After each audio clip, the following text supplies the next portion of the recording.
Bismillahirrahmanirrahim. Assalamu alaikum. Aziz muhtaram Sharq Turkistonlik qarindoshlarım. Bugun istixbarat savodlari temasini boshlamoqchi bo'lib qoldim. Asli kun tartibimizda xalqaro siyosat, xalqaro munosabatlar temasi bor edi. İstixbaratning muhimligini ko'p ta'kidladim. Shundaqla amaliyotimiz buning ta'xirsizligini har kun, har soatda samimizga selayotdi. Bizning istixbarat savodimiz yoki istixbarat enimiz favqulodda tuvan bir millatimiz va tarixdagi nurg'un ziyonlarimiz, nurg'un mag'lubiyatlarimiz bu istixbarat enimizning tuvanligiga bog'liq. Düşmanni intayin azan kuch sarf qilmay, iqtisod sarf qilmasdan bizni ovlaya oladigan, inqiloblarimizni nayt asan ujuqtira oladigan bir holat istixbarat enimizning tuvanligidan shakllangan. Biz umuman bek ko'p ta'kidladim, tarafdorlikni asos qilamiz. Biz inqilobchi deb o'zimizni bozorga soladiganlarimizmi? Xuddi shunday tarafdor. İnqilobchi deb o'zini bozorga solayotgan bir odamda inqilobiy bir prinsip bo'lishi lozim aslida. Bu prinsipga ko'ra o'lchash lozim shaxslarni, hodisalarni, ishlarni. Lekin biz tarafni o'lcham qilamiz ko'p chaqlarda. Bu istixbarat savodimizning tuvanligidan. Deylik-ki bir inqilobchi var yoki bir doyi var. Bizni azod qilaman deb o'tirdi qo'ldo'lab yurgan bir katta adamimiz var. O vatan sirtiga chiqqandan keyin darhol tashkilot qurib, bunu qilib faoliyatlarga kirishib ketdi. Bunu bilamiz, ko'rib turibmiz. Deylik. Aqıdan bir necha yil o'tgandan keyin buning oilasi chiqadi. Bu bizga normal tuyuladi. Ko'nglimizga hech narsa kelmaydi bu haqda. Bir doyining oilasi aqsdan chiqsa, bizning ko'nglimizga hech qanday shubha kelmaydi. Bek normal bu. Hatta bu aile seferining to'pidan qandaqdir bir sebep bilan ayrılıp qoladi bir balası, bir kichik balası. Ayrılıp qolgan bu balani yalğız yo'lga saqlanmaydi, bek kichik. Bununla resmi kadrdan birini ajırtıp, bu kadrga ketip chiqatib turadi. Bunu mu bilib turibmi, yana normal ko'ramiz buni. Bu bizga normal ko'rinadi. Endi bu darajada cho'giltib qo'yib bergan, bu darajada yog'inchoqqa qatgan eshakdek besha aylanib qolgan millatlar bugungi mushu asrda yo'q, qarindoshlarim. Faqat biz qoldik. Uning uchun istixbarat enimizni biroz yuqori ko'tarishimiz bir zaruriyat. Men buni ko'p ta'kidladim, hatto bir to'p yoshlar o'qimoqchi bo'ldi, tor orqali o'qiyli dedik. Kitob tavsiya qildim ularga. Mush kitoblardan birini o'qib bo'lgan vaqtinglarda men bilan aloqa qilishinglar, fikrleşeýli bu kitapny kanday düşüngenlik togrusda. Dedik, o ýogalap ketdi. Yani bizning bu qiziqishlarımızmı, intilişlerimizmi butunlay riyakirana. Hoca görsünge, vah, birinin bildiken dep qalsın depla şunda kötürlep goýdygan, bir sorullyda gep etip goýdygan, aşynandan uzakka barmaýdy. Dep gelewatganymdek, mollaçylyk mängü kulakdan bolmaýdy. Kulak mollasy degen gep mesxiri gep o. Çünki insan kulakdan molla bulanmaýdy. Molla bolaman desen çokum okuşun gerek. Anlaş bilen boğulmaýdy. Şoňa men däwatymam bu ýerdeki bu däwatganlarym ders emas bu. Bu ilimning tam yüzi emas bu. Bu jypçy, fakat kızykdyryş üçin deýmen bularny. Muş meniň digenim bilen bilimli kulawatganlar bar hazır. Bundakla bek köp. Bulanmaýsylar, men ýani agalandyray gyrymdaşlarym, bunuň bilen bilimlik bolgyny katdy bolmaýdy. Bu netçe 10 kitaptan hulaslangan bir jypçy bu. Bunu men yaşlarımyzni qiziqib qaladigan ümit bilen jypçy ýüreýärdim bu ýerde. Bugün bolsa istihbarat savatlary temasynyň bu birinciside savatnyň üzdünmi köprek bu kesip hakkındaki bazı jypçylary bilen qarindaşlarymyzni bu temaga qiziqdyrmakçymyn.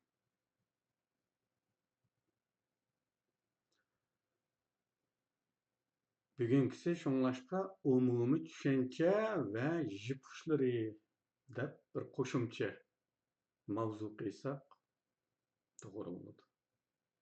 İstihbarat digen nime? İstihbarat digenini bilisizler. Bu biz jasuslyk dep adetlengen daýryny öz içige algan, amma tehimiken mändiki bir hukumdur bu. Biz bunu hazırçı jasuslyk dep düşünüp dursak mı bolady?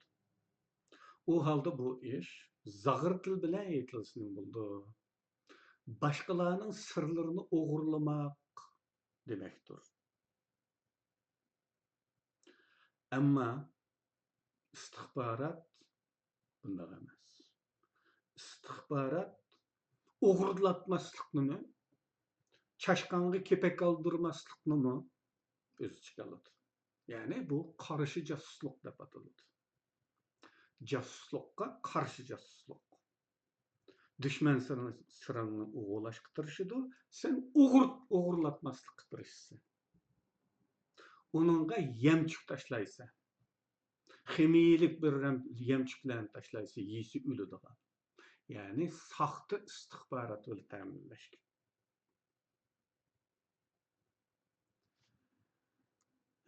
Bu haqda biz ilgiri toxtaldyk. İstihbaratның öz içige aladygan konkret mevzular hakkında, türler hakkında, bugünkü jasuslyknyň terakkiýaty diýen mawzuda kitapda bir makaly var, şundakla bu videolaryň ma'lum biriside bar bu.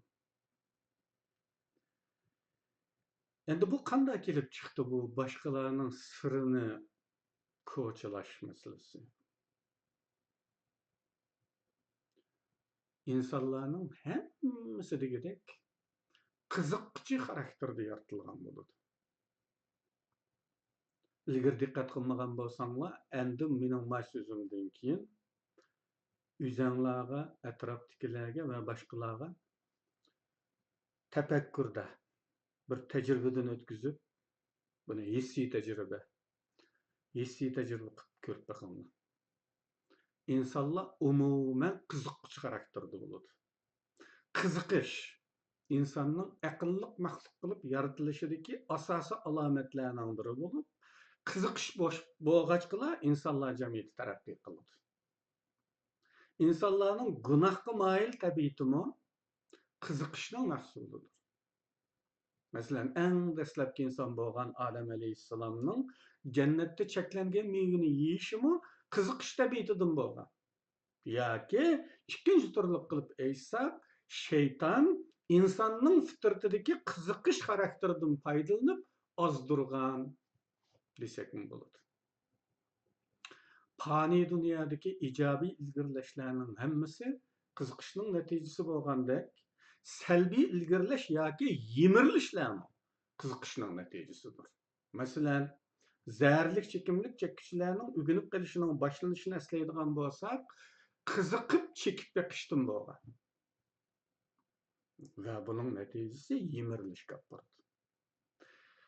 Qiziqishi bo'lmagan inson sezgisiz insondir. Sezgisiz insonlarning ijodkorlik qobiliyatini ishiltalishi mavzu bahis emas. İstihbaratning bugun bir ilm, shundaqla bir kasb bo'lib qolishining boshlang'ichidami qiziqishning bo'lganligini mo'ljallash tez emas. Hayotimizda boshqalarning sirlariga qiziqadigan, gap ko'chilashga amroq, naqchi deb ataladigan insonlarni ko'p uchratamiz. Yoki naqchi deb sifatlanadigan insonlar. Mana bular ongsiz istihbaratchilardir. Vazifalantirilmagan, shundaqli qilgan ishining natijasi so'ralmaydigan bo'lishiga qaramay, ularning qilmishlari istihbaratchilikning bixidir. Aslida josus qilib yetildiradigan odamlarning ko'pinchisi mana shunday tug'ma aloyidligi bo'lganlardan tanlansa, unumi texmi yuqori bo'lishi mumkin. Chunki bu sir ko'chilash, boshqalarning og'zini ochtirish, so'zlashga yetaklashmi bir xil hunar. Ba'zilarimiz birlarining sirini ko'chilayolmaymiz. Tunji savolimizda kishilarni hushyorlikqa undab qo'yimizda, u darhol bu nima maqsadda so'rayotgandi deb cho'chib diqqatli bo'lib oladi. Ammo yana ba'zi bir odamlarni ko'ramizki, ular bizning og'zimizni tatilsa, biz xudimizni bilmay, qo'sqimizdagi hammani to'kab solganligimizni keyin his qilamiz va qo'rqishga boshlaymiz. Bu odam qanday odam bo'lg'iydi, buni deb saptimi gaplarni, endi nima bo'ladi deb qo'rqishga boshlaymiz.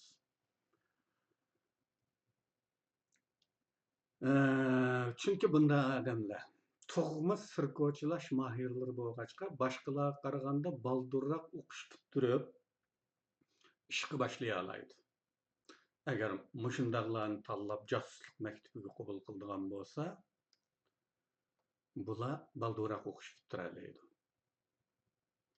İstihbaratning boshlanish tarixi mana bu yaqidan insonlarning madaniyat davri bilan teng yoshda desak to'g'ri bo'ladi.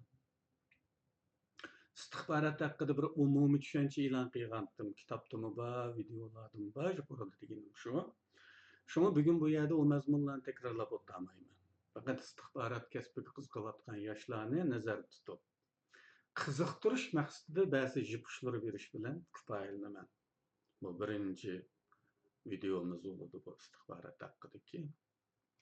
Bundan keyingi videolardan bir kitob asosida tafsilroq tanishib boramiz. Tonish va tanishtirish. Qanday odamlar josuslik uchun qo'lga keltiradiganligini burun degandim.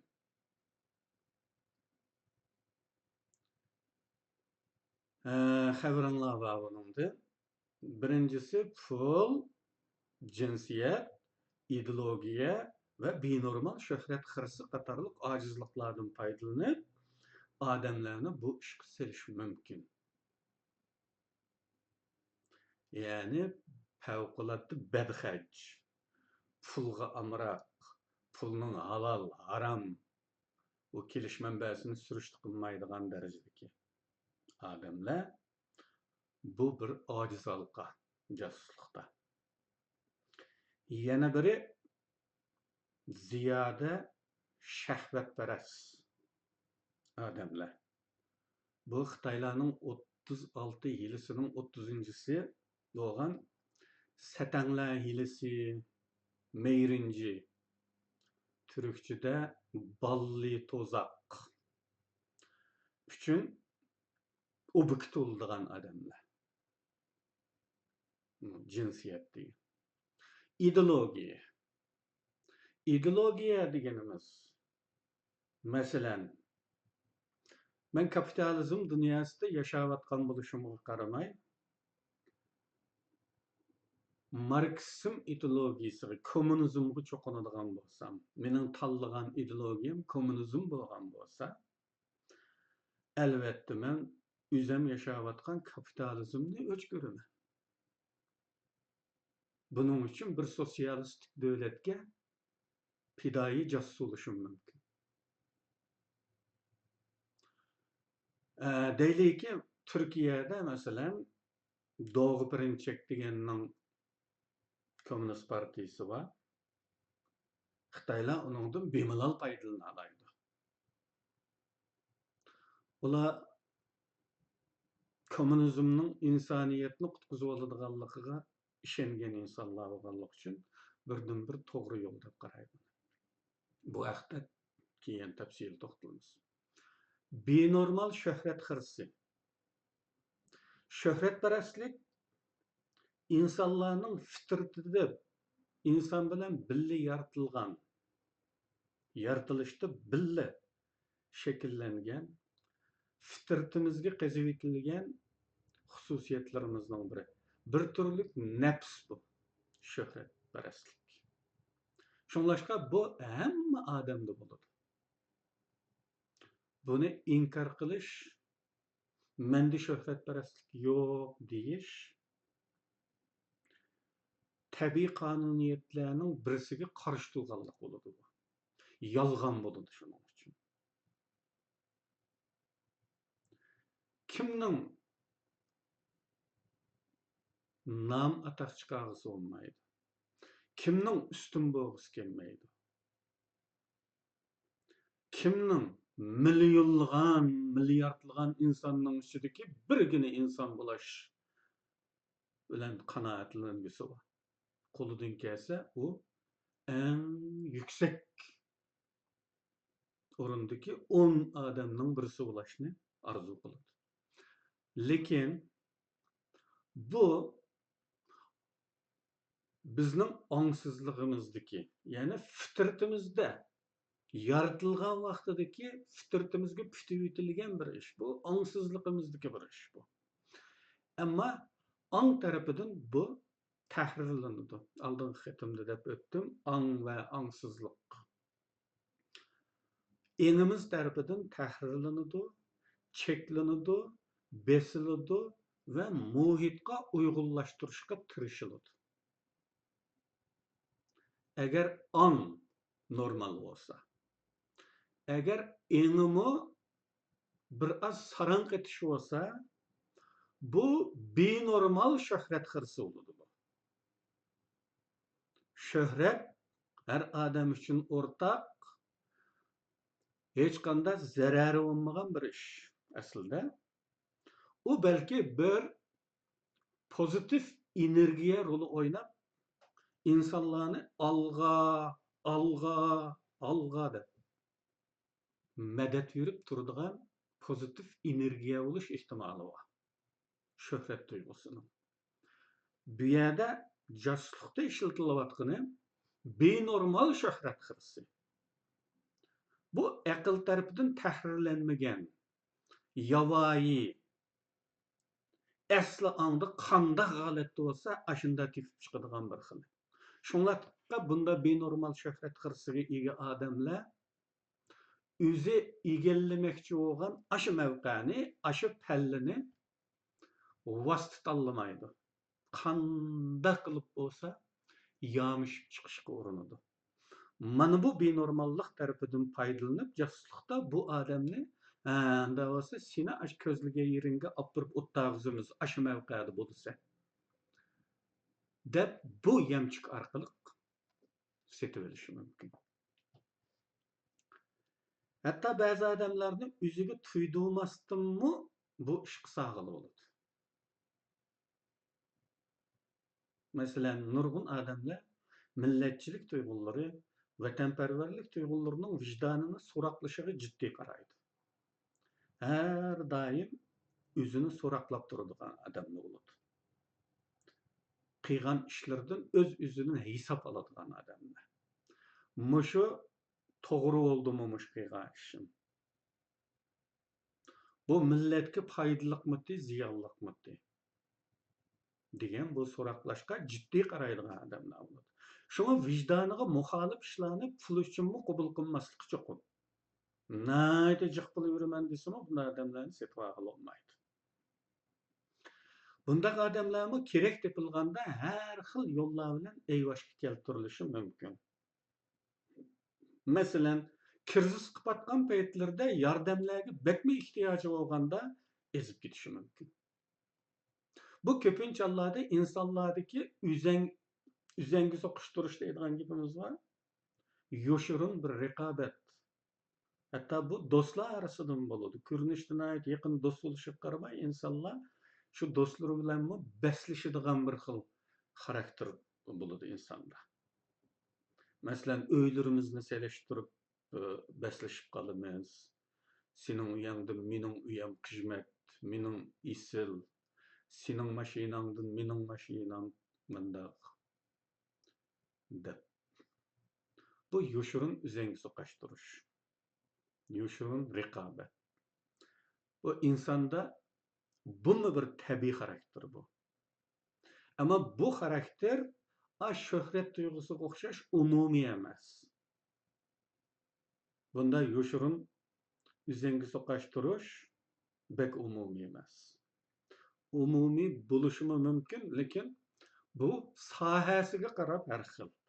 Nimadan soqashtiryapsa bu üzəngini? Qaysi jihatda?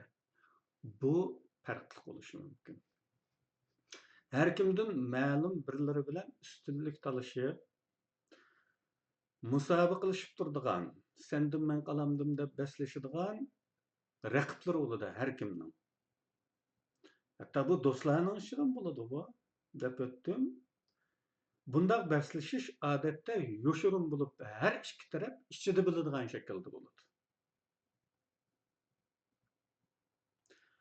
Yana buni agar inson nayt aqlli inson bo'lsa, to'g'ri qaror bera oladigan, to'g'ri xulosaga kela oladigan, aqliy tafakkurga ega inson buningdanmi, mushu baslashishdanmi pozitiv energiya sifatida foydalanib o'zini yuksaltishi mumkin. Uni hali qanday xotin kishi ushaq hisobning ichidagi baslashishga aylantirib qo'ymay, uni jamiyatdagi yükseliş sahasida ishlatsa, o pozitiv energiya bo'lishi mumkin. İnson balasidagi hasad, hatto o'zini qurbon qilib bo'lsa-mu, mana shu maxfiy raqiblarini yengishga bag'ishlanadigan darajada qattiq keskin tusalishi mumkin. Bir rivoyat var bu haqda. Bir jutda ikki boyning baslashib qoldi. Doim baslashadigan ikki boy var. Birisini xalq yaxshi ko'rdi, birisini yaxshi ko'rmaydi o qadar. Ama o sendan men qalamdim deydi. O xalq ancha yaxshi ko'rmaydigan boy bir balani beqib oladi. Nayti ativalab baqadi bu balani. Bir musofir. O kadar sadoqat bilan yetildirdiki, o bala ay sen nimmen topshirsan men shuni qilaman, bu yaxshiligim uchun men uni qilmasam bo'lmaydi deydigan yak keladi. Oxirida bu boy meni o'ltiraver deydi. Hasadning kuchidan meni o'ltiraver va nima uchun o'ltading desa, "O paloni boy menga pul berib, mushu beqib olgan dadamni o'ltagizibdi" desanglar bo'ladi u. O'zini o'ltirish badaliga yana bir boyni qorilib etmoqchi. Insondagi hasad mana bu darajaga yetadi. Bundaq raqobatni do'stlarning orasida bo'lishi mumkin dedi. Hatta bir tuqqanlar ichidami, akukalar ichida bo'ladi bundaq raqobat. Bundaq Allah haqida bir muncha hikoya cho'chaklarmi bor. Yuqoridagi cho'chak buning birisi va bizning Uyg'ur xalq cho'chaklarining o'zi bilan akukalarning orasidagi raqobat mazmun qilingan ajoyib cho'chaklar bor. Buni eslayalaysizlar.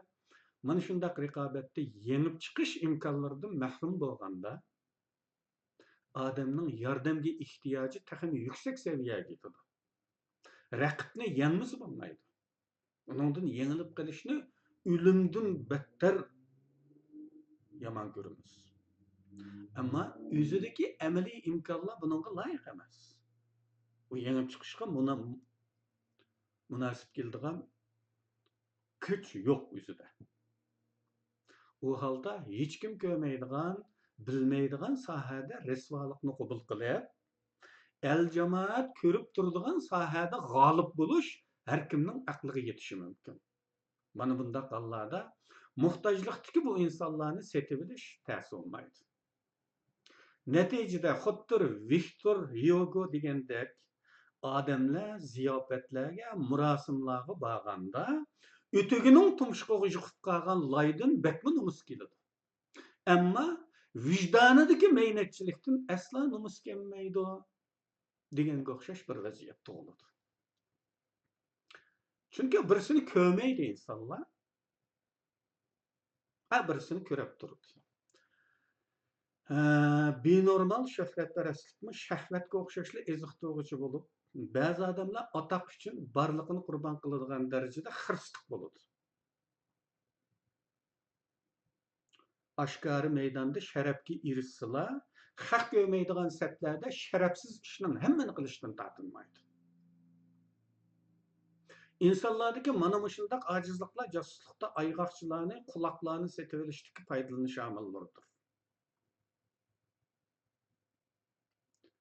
Bu qarşı sep içideki adamlarını setib olingan bunday adamlarni Türkler köstübek deydi ki İngilizce'de red. Uygurca bu redni ağmıxan deyimiz. Bu çaşqandan yoğurak olgan serq quyruq deb atıladigan bir xil hayvanning ismi. Çaşqan ailesiga təbə. Ağmıxan degan bu isim bu casusluqda işletilse texmi uygun keldigandek turadi. Mana shundaq ayg'oqchilarni yoki ağmıxanlarni, quloqlarni setib olishdik foydalanish omillari yuqori qilib. Hatto ba'zi davlat boshliqlari ham josuslikqa selinishi mumkin. CIA tarafidan tuzilgan KGB haqidagi bir kitobni Xitoycha o'qigandim vatandagi chog'da. Balkim 40 yilning oldida. Bu kitobning ismi Shahvoniy josuslik. Searching Jendi. Mening talaffuzimni aytdi. Keladi boshqa Uyg'urchadan boshqa tillarga. Bu Searching Jendi degan kitob.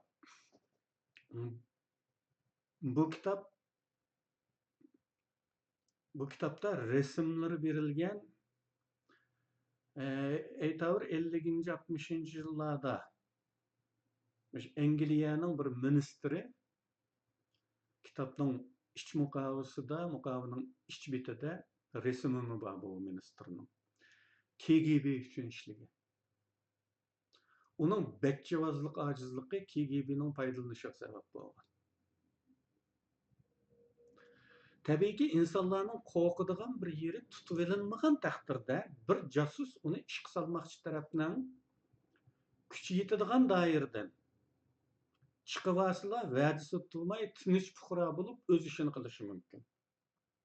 Masalan, elqinda pulga yana boshqa moddiy narsalarga setib olinganlar u setib oluvchining qo'li yetmaydigan yerga berib olsalar vazifani qiyg'ilunmay tashlab o'tishi mumkin. Ammo haliqa fidoyi josuslar bor, o'zini ashi xolab ichidan masalan ideologiyalik nuqtadan setilgan ağmıxanlar aşı jiroqda turibmi, hatto u o'zi ishlayotgan tarafni hech ko'rib boqmay turibmi ishlaydiganlar bor.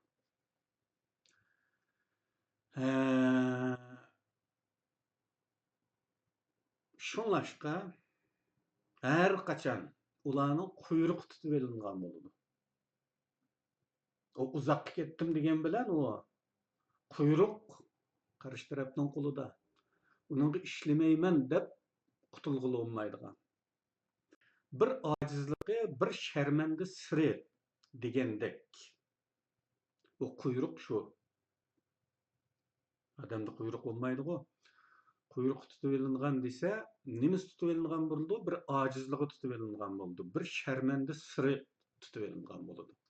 Mana şunu halk alemge yeyvitiş tahdidi aslida, gerçi dünyanın yeni bir uçuğa ketken takdirdimi, onun kuyruq hojayının kuludu bolgaç, o sadakat bilen işleşke mecbur boludu.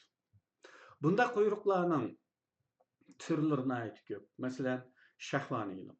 Bulardan en köp kullanılan usul bolup, şermendi görünüşleri resim yoki sim arkalı tutub elinadi. Muhimi şahıs bu sirning echilib qolishidan bekmi qo'rqadigan bo'lishi kerak. Agar qo'rqmasa, uning kuchi tugaydi. Masalan, yuqori kitobda mana shu Satanglar ailesi ikki odam ustida ishlatilgan misol berilgan. Uning birisida unumga erishgan KGB, yana birida natijasi bo'lmagan. Shu yuqori tilga olingan Shahvoniy jasuslik degan kitobda berilgan ikki misol. Bu voqea manda bo'lgan. Bir Fransiyalik bir raketa injeneri sayohat qilib, birmuncha davlatlarni sayohat qildi. Fransiyaga qaytmay shu sayohat qilgan yerdan Moskvaga keladi. Moskvaning bir cho'glab andan ketmoqchida. O shu Moskvskiy restoranda tamoq yeyotganda buningga mulozimat qilgan güzel bir kütküç qiz ko'ziga ilishib qoladi buni. Chunki bu injener uydan ayrilganga bir oydan ortiq vaqt bo'lgan. Ko'ziga nihoyat yaxshi ko'rinib ketdi bu. Ening ustiga u zaten aynda bo'lashib tegishli. Bu injener bu qizning mulozimat qilayotgan fursatidan foydalanib, har kelib ketish orliqida bir necha qatim bo'lib bo'lsa-mu, o'zining maqsadini uqtirdi. Yani ayrim bir yerde bir kahve içsek deydigandek bir gap. Kütküçü bunu kabul kılıdı. Ayrim kahvemi içişidi ve bu fursette onu özünün turalgısıga teklif kılıdı.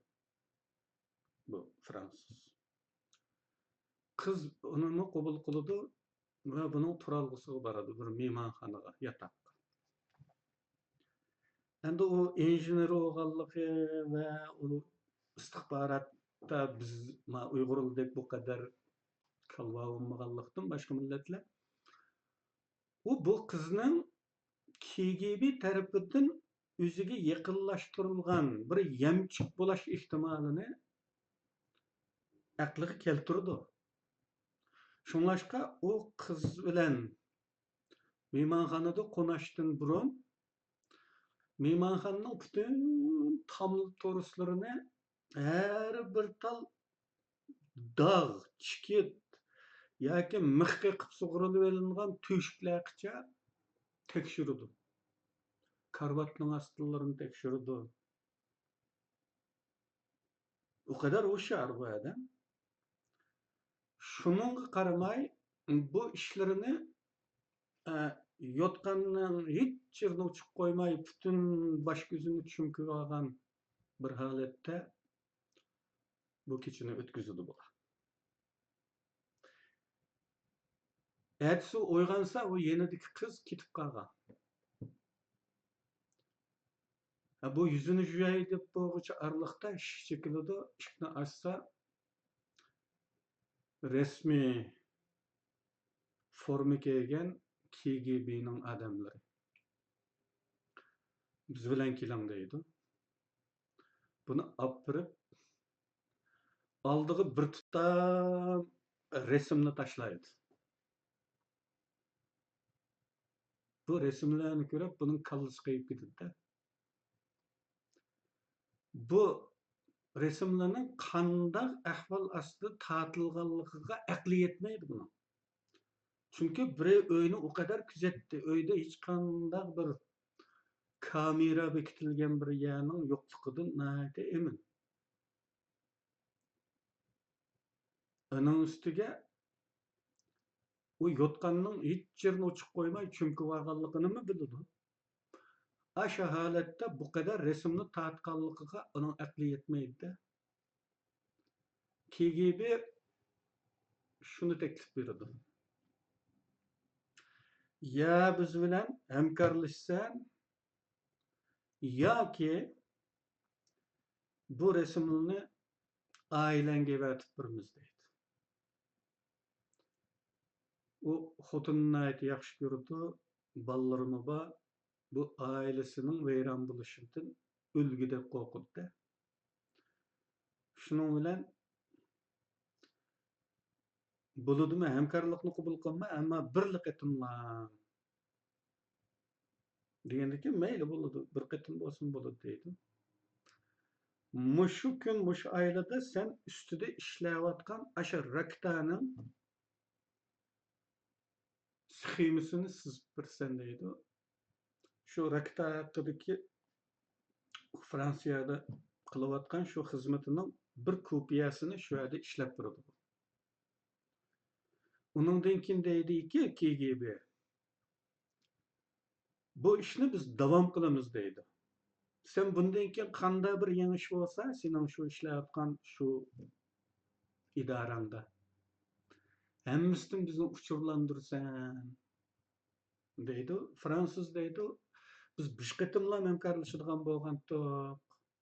Endi bo'ldi deydi. Ya endi bo'ldi deb qutulanmaysan. Agar sen bo'ldi deydigan bo'lsang, ma qilgan sxemalaringning bir kopiyasini davlatingga berib beramiz. Seni vatan xoini degan ataq bilan, jinoyat bilan etib tashlaydi. Qonunga tursan degan ekan, davomlashtirishga turadi. Ya'ni qadamma-qadam patdida bu texnika jasusluqi turidagi jasusluqning bir g'albisi misoli. Endi ikkinchi misol Indoneziyaning diktator Cumhur Reisi Sukarno 45-yildan 67-yilgacha reis cumhur bo'lgan. Bu Moskvaga ziyoratga keladi. O'xshash usul qo'llandi KGB buningmi? Fransuzga qilgan qiliqni. Ya'ni satanlar hilasi ishlatdi. Buni butun surib u odam o kadar ehtiyotni qilmaydi u. Ehtiyot qilmaydi. Bunga bene'mat deb hech qo'ldan bermaydi u. Shuning bilan buni butun surib filmga oladi. Undan keyin buni ketish oldida sizga ko'rsatadigan bir narsa bor deydi. Endi billa o'tirib o filmni qo'yib turdi bunga. Bir cumhur reisni josuslikqa solmoqchi KGB. Sukarno bu filmni ko'rgandan keyin buni bek yaxshi yapsın ya buni. Qiziqib qoldim men bunga. Bundan men bir nusxa ko'chirib biringlar men ağaç ketay deydi. Bu KGB hayron qilib bu nima deganingiz bu? Agar siz biz bilan hamkorlashmoqchisangiz, biz buni davlatimizda oshkorlab sizni risvo qilamiz desa, ya buni mang'ilni beringlar men olib borib o'zim taqib etay deydi. Bu qanday bo'ladi bu? Kim degan gap degandiki, mening xalqim mendan faxrlansin. Bizning Cumhur reisimiz ajab erkak odam ekan deb mendan faxrlandi. İşim bo'lmaydi, mana uzamgullik uchrab turaman deydi. Shuning bilan bu to'siq oqmay qoladi bu Sukarnovga kelganda. Hech qo'rqmaydi u. Shuning keyin resvo holda qattiq talabni ta'kidlayolmay jimib qoladi. Bu ikki misol. Ba'zi odamlarning o'z xalqi ichida katta bo'lib tunilish ishtiyoqi bo'ladi. Normalda bu xil shuhratparastlik insonlar uchun o'rtaq deyishkim bo'ladi. Agar bu normal bo'lganda, biz yuqorida deb o'tdik-ku. Agar bu sinapata bo'lganda, normal ahvol. Ya'ni u o'zi arzu qiladi, ammo u arzusini ishga oshirish uchun telvilarga o'xshash yo'l tanlamasdan, vosita tanlamasdan urinish emas, kuchi yetadigan, aqli yetadigan doirada harakat qilgan bo'lsa, normal bo'ladi. Har qanday vositaga murojaat qilgan bo'lsa, bu benormal bo'lgan bo'ladi. Lekin ziyoda hirs bo'lganda, imkoniyatlar buningga yorib bermaganda yoki o'zining g'ururligidanmi o'z tirishchanligiga tayinib bu nishonga yetish umidi bo'lmaganda, ma'lum kishilarga tayinish ehtiyoji tug'iladi.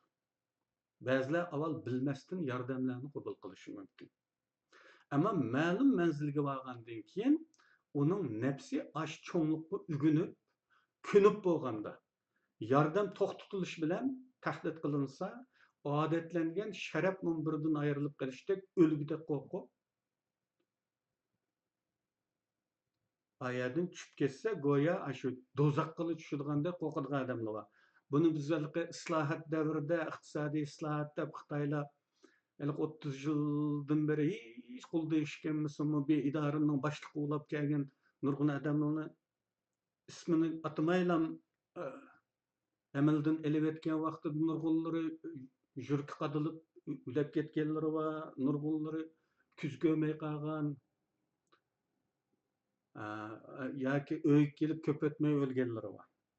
Şunun okşaş bundan bir mensepten ügünüp kalgan bu çoğunluktan düşüş intayin dehşet, ölümden beter tuyuladigan adamlar var.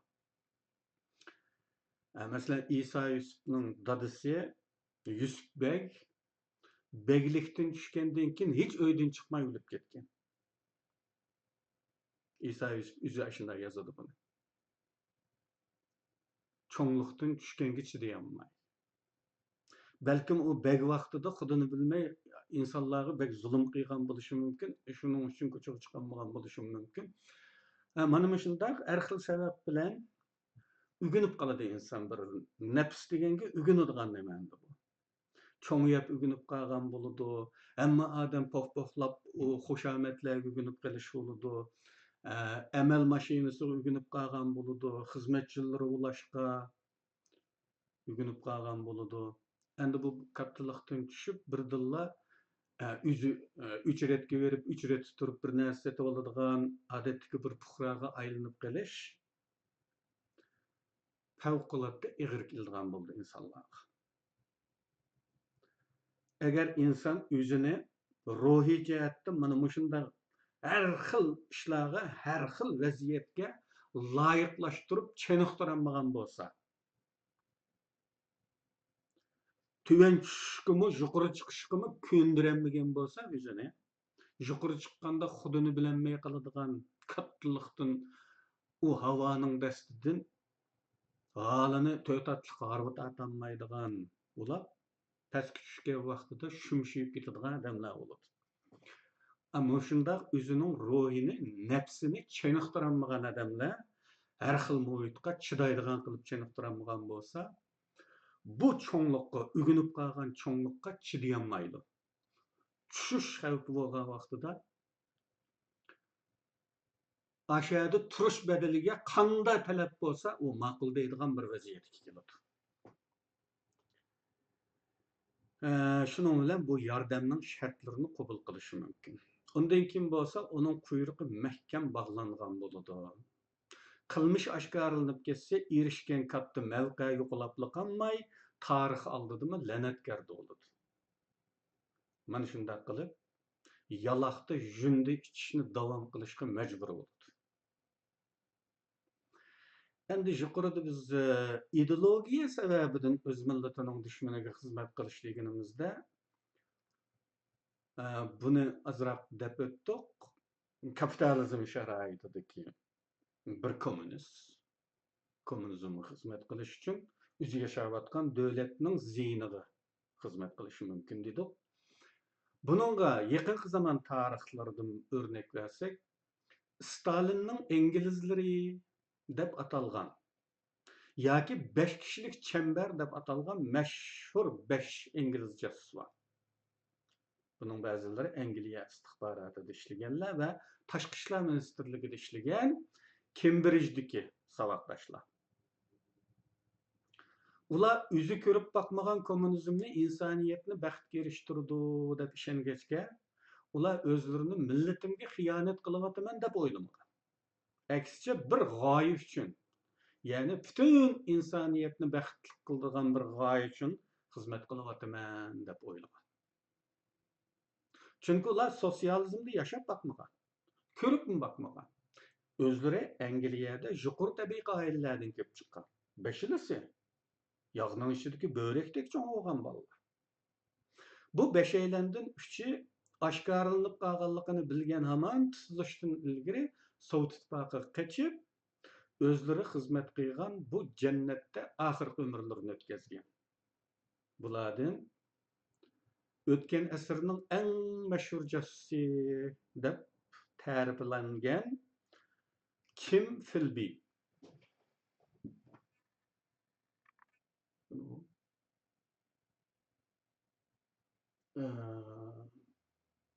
Yıkırak yerine koymaptıman, keçiringlar. Kim Philby'nin o'zining yozgan bir kitobi bor edi.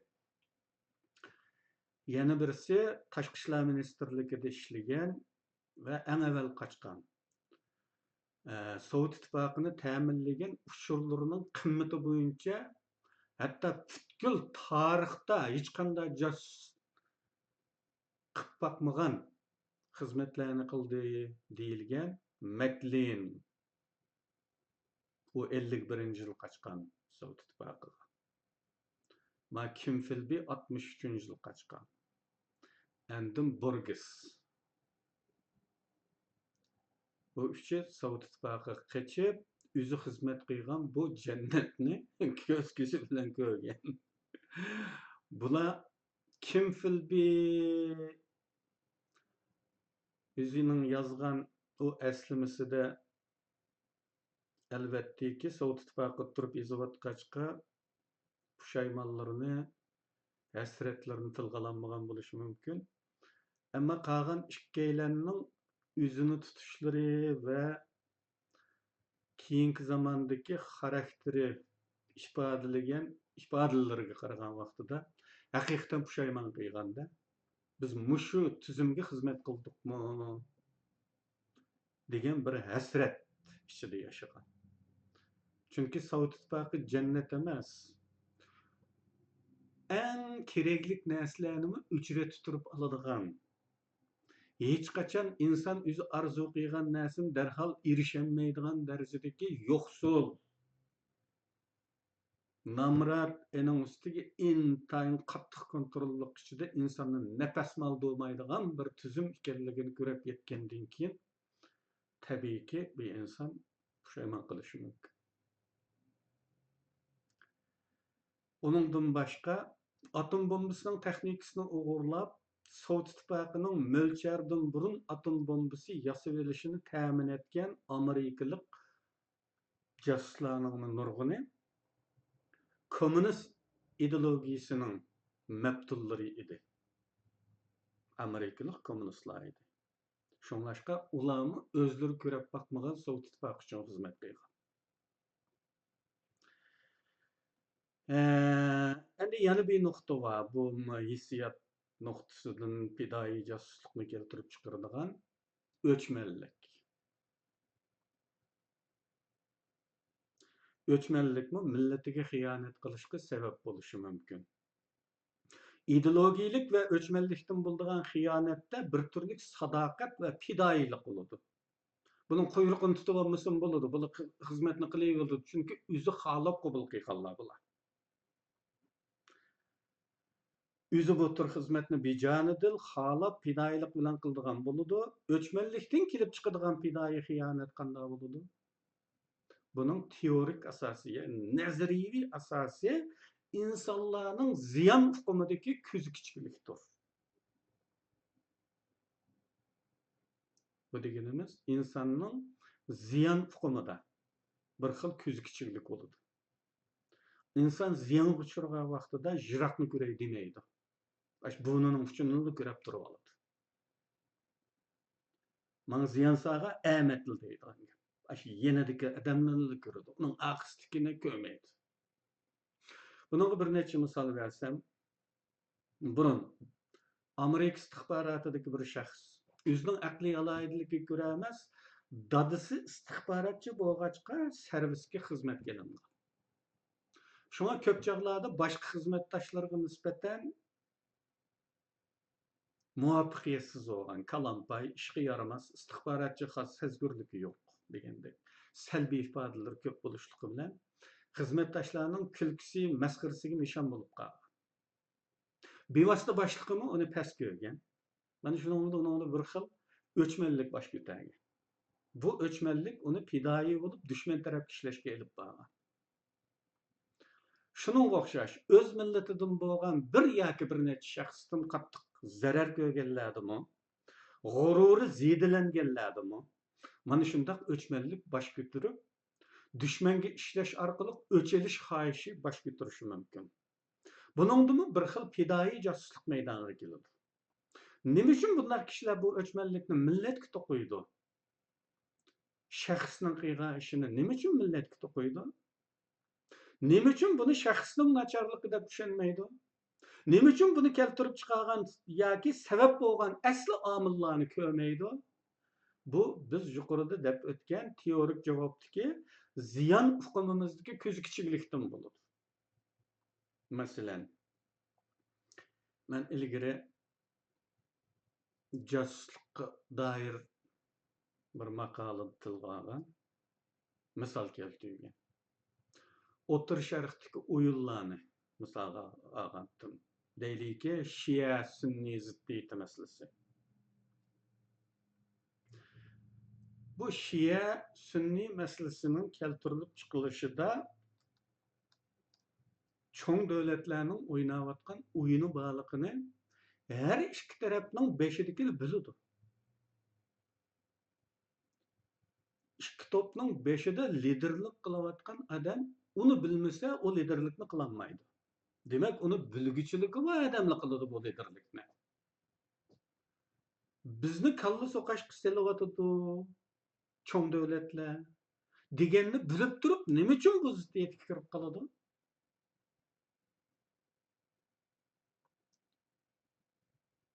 Sunniylar Shiyaning uyiga bomba tashlab, u oilasidan ikki odamning o'lishiga sababchi bo'ldi. U chaqda kimga o'ch bo'lish kerak? Bu o'yanni o'ynayotgan mavhumlikdagi nazariyadagi osh ko'rinmayotgan cho'ng davlatga o'ch bo'lamdi bu? Yo'q. U real mush ishni ijro qiluvchiga o'ch bo'ladi. Bombani atgan sunni.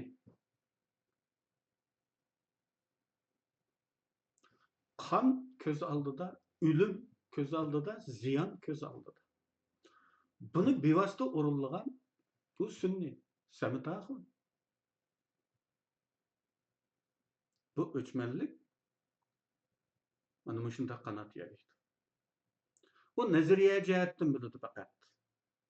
Bir uyanning ichida ekanligini. Texmi aniq bo'lsin uchun yana bir misol berayim. Suv talışıp qalğan, uruşqan, ketmem bilan bir-birinin beşini yerishqan ikki qo'shni. Bu bizning yezillarimizda, bularni janub yezillarida doim ko'riladigan ahvol bu. Suv talashib. Chunki suv qisib biz bu ikkisini teoriyamızning aniq bo'lishi uchun har ikkisini angliq kishi deyli. Bu ikki qo'shni har ikkisi anglayapti deyli. Masalan, oliy maktab bitirib, ish topolmay yurtida dehqonchilik qilayotganlar deb turaylik. Suv qez. Agar suv navbatida men 5 minut ortiq suvni tutib olsam, mendan keyingi navbat keladigan qo'shnimning etizining xili jiqiri oqqaladi, suv chiqmay. Unda bo'lgandan keyin bu yerda dushman kim? Qo'shni. Bo'lmasa har ikkisi, bu ikkilanning har ikkisi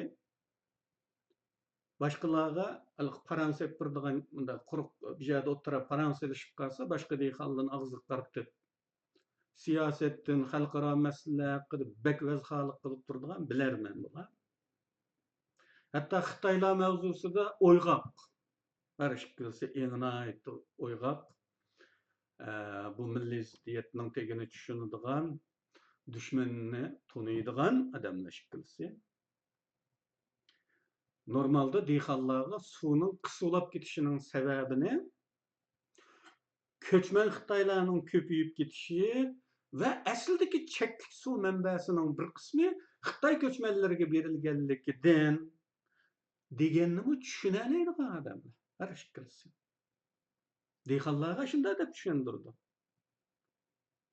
Bu suyumuzning azlab ketishi, suvni boshdan bir bo'lakini jirib Xitoy ko'chmanlariga boshladi. Uning uchun bu suv azlab ketib bordi. Deganini tushunguvchilik bu. Shundaq turib, asli jinoyatkor emas. Qo'shniga o'ch bo'lishining sababi mana shu ko'z kichiklik. Ya'ni konkret ziyonni salgan real odam, real dushman. Qo'shni. G'oyiblik ichida g'uvolashgan dushmandan texmi qo'lga yaqin. Mana shunday sabablarga ko'ra bu o'chmanlik tufayli insonlar butun millatga qarshi holda millatning dushmaniga fidoyilik bilan xizmat qilishi mumkin. Umuman o'z milliy davlati uchun fidokor bo'lgan istixborotchilardan boshqa agar bizning mustaqil davlatimiz bo'ldi deylik va bu davlatning bir istixborot tashkiloti bor. Ve üyede hizmet qilganlar bu davlat uchun xizmat qildi, millat uchun xizmat qildi. Namsiz qahramon sifatida bu davlatning salomat turish uchun, mustaqil turish uchun, oyoqda tik turish uchun, boshqa davlatlar qatorida qaddini ko'tarib turish uchun namsiz qahramon sifatida ishlaydi. Bularni anda salbiy sifatlar bilan sifatlash kerak emas. Bular haqiqiy qahramonlar. Bulardan boshqa dushman uchun, boshqalar uchun ishlaydiganlarning hammasini ayg'oqchilar, og'maxonlar, quloqlar yig'inchoqlaganda bir sababi bor. U bo'lsin shaytoniy nafsdir. Bu nafs meyli pul, meyli shahvat, meyli şöhretperestlik, meyli başkası olsun, hemmisi nefs. Yoğulluk hırsı. Hem de yana başka uşak çiçek paranlardan bir işi püçürüp koyay. İstihbaratta kinolarda görürsülü köpünce tit kıygan telegramma fakat san ifadeydi. Karşı tarafның tapşırıp aldığını san. 4-5'ten gruplangan san. Bu san nemege vekillik kılıdı? Bu neme bu?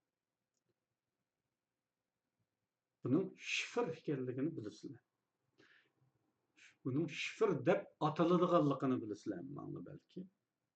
Ama şifr degan nima? Bu jasuslikda intayin muhim, ügünüşki tegişlik meselelerinin biri. Nähiti muhim bu. Şifrsiz jasusluk boluşy mümkin emas. Şifr degen näme deseňiz, bir xil alaqa kuraly. Normalde biz til degen näme dep soragan sualga insanlaryň alaqa kuraly dep jogap berimiz go. Şifr insanlaryň alaqa kuraly emas, jasuslaryň alaqa kuraly. Şifrde bu taqitilgan signallar, radio signallary karşı taraf tarapydan kabul kılındı. Bunu keyin aldı görürsüler. Signal kabul kılındıgan, üstüde bizimiz çögleydigan maşinalaryň koçlarda aýlanyp jürgenligin. Başkalarını kabul kıladigan bolganlygy üçin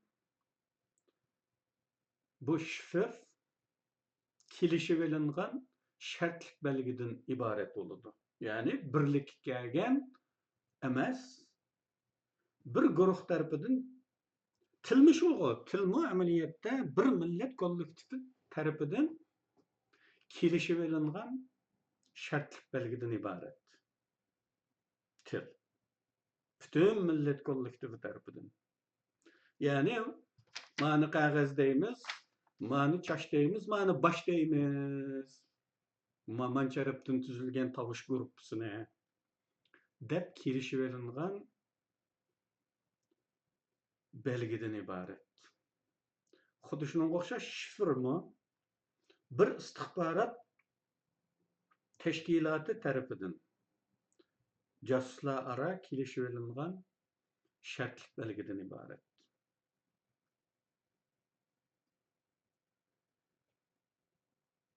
Şifrning başlanış tarihi hakkında bugünküçe bölüngen en kadimki şifr kadimki Rim imperiyasi davrida işletilgen Sezar açqıcı dep atalgan şifr boluşy mümkin. Sezar bilisler bu kadimki Rim imperiyasının aslında Rim Cumhuriyetini imperiyaga aylandırgan Julius Caesar tarapydan işletilgen tunji şifr. Julius Caesar tarapydan 2000 yılga yakın bir tarihga ega. Yani. Endi şifr san dedik. Sanny qandaqsygy bu söz kılışımız mümkün. Ben sizlerge bunun addi bir misal berip koyay. Bundan keyin yana değişimiz bunu. Bu bir şifr jadwali. Hem yişke hem şifrlaşka işletildi.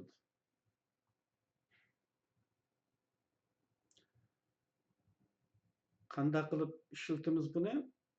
Çapsan kel degen bu cümle karşı tarafga tetet qılıp san arqalık yollanğan vaqtida bu tüvendeki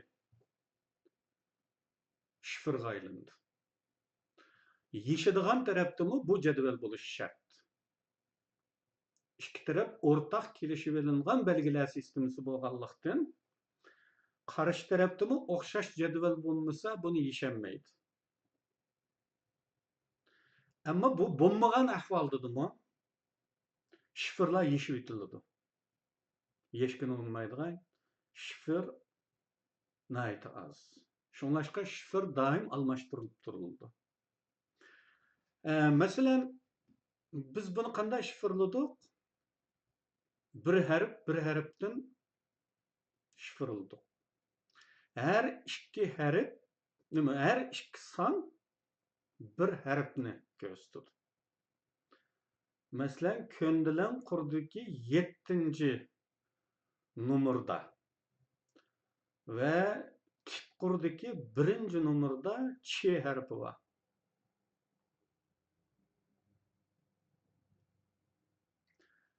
Onun için Bu yerda biz bu xato bo'lgandek turdi. 7 kelish kerak bu yerga. 1 va 7. Tik qurning 1 numarasi va ko'ndilan qurning 7 numarasi kelib, bu 17 chi harfini bildirdi. Keyindeki 1 va 1. Tik qurdim birinci ve köndülen qurdumni birinchisida A harfi var. Mana bu şekilde bu şifirlik songa aylantirilgan bir cümle şekillendirildi.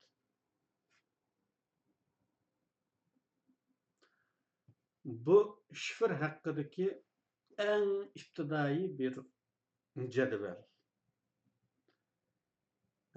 Bunday şifirlar maxfiyetlik faqat dalolanmaydi. Muşun asasida, şifir degan mandaq ekan degan bir uqum nasil qilganimizdan keyin biz bu şifirni agar amaliy qo'llanmoqchi bo'lgan chog'imizda takror laylaymiz buning asosida. Chunki şifirlarning maxfiyati Ikkinchi dunyo urushida keng ko'lamda yeshildi. Hatto Ikkinchi dunyo urushining g'albisi şifir yeshkuchilarning g'albisi deyish mumkin. Deylikki, Ikkinchi dunyo urushining g'arbisida balki undan burunroqda Germaniyaliklar Enigma, ya'ni tepishmoq ismli bir şifirlash mashinasi kashf qilgan. Bu şifirlash mashinasida xuddi mashinkaning knopka taxtasiga o'xshash knopka bor. Ustida harflar yozilgan knopka. Bu yerda siz normallam so'z jumla yozasiz, so'z jumla. Knopkadan. Bu mashina bu avtomatik holda bir knopka uchun qancha qatrilyon qitim aylanib bu bir harfni intayin murakkab bir raqamga aylantirdi. Ve hava boşluğunda mangadigan signal yanıla raqam.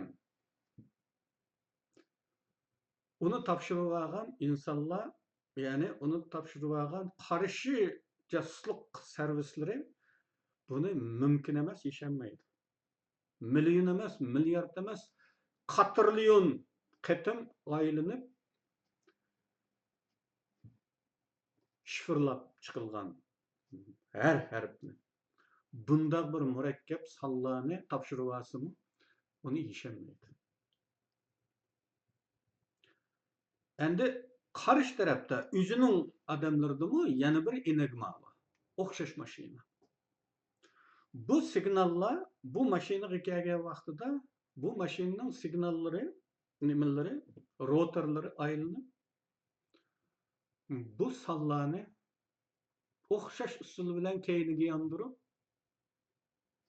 harfga aylantirdi va mashinadan chiqqan qog'oz o'qig'ini bo'ladigan jumla bir tekst olab chiqadi. Bu mashina bo'lmasa, u harflarni qabul qilib olgan har qanday shifr yeshkichimi buni ishonmaydi. Shunlashqa germanlar o'ziga bek ishonib ketgan o zamanda. Enigma bilan yo'llangan uchurni hech kim ishonmaydi. Nəhayət əfsuski, yuqorida deyilgan jasuslikdagi ajizliklarning ichidagi pul, ochko'zligi va shahvatparastlik ajizligiga ko'ra dal germanlar tarafda enigma mashinasida ishlaydiganlardan birisi intayin badxarj, maashi bijabtigimi yetmaydigan badxarj va intayin shahvatparast bir odam bo'lganligi uchun o pulga bo'lgan ehtiyoj tufaylidan Enigma'nın qo'llanma kitobini, tushundirish kitobini, zapchastlarning rasmlarini üzüllü somkaga selip apyryp satkan karşı tarapga. Bunun bilen İngilizler taklidi bir enigma maşinesi yasap çıktı. Ve bütün uruş däwrinde Germanlaryň mähbi telegrammallarynyň hemmisini kabul kılıp yeşdi. Enigmasız başka metotdaki şifrlangan uçurlarını 200 dünya uruşda geçti. Mesela Yapıllarının şifrlarını geçti. Onu yeşip alıdığı işim var. Ma enigmadek bir maşineninkini yeşiş mümkün emesti, lekin anın düşendiriş kollanmasını kolgu düşügenligi ve zapçaslar, parçalarının resimlerini kolgu düşügenligi için onu maşini yasap çıktı ve o maşini asasen geçti. Endi şifre işinin nurgun yolları var. Mesela İngiliz tilinde her 1000 sözünün içinde 561 sözünün ahirasida bir i harfi keladi. Okulmaydigan i harfi. Bu hal Fransız tilinde teximi dehşet. 800'den artıq sözde her 1000 sözünün içindeki 800'den artıq sözde okulmaydigan bir i harfi var, ahirki harf. Bununla tayinip her tilinin alayidliklerinde köp tekrarlanan harflerinin red tertibi tüzüp çıkılgandan keyin bu salla tahlil kılınıp kaysi cüpsan köp tekrarlangan bolsa bu aşı harf dep hüküm kılıp bir harf tepelindi. Bir harf tepelgandan keyin bununla bir yuçuk açıldı degan gep. Mana mushunda qılıp qadamma qadam ani seliştirip, mani qıp ani sınap bekip ahirista bu şifrning kanuniyeti, yani kollanması jadwali tüzüp çıkıldı.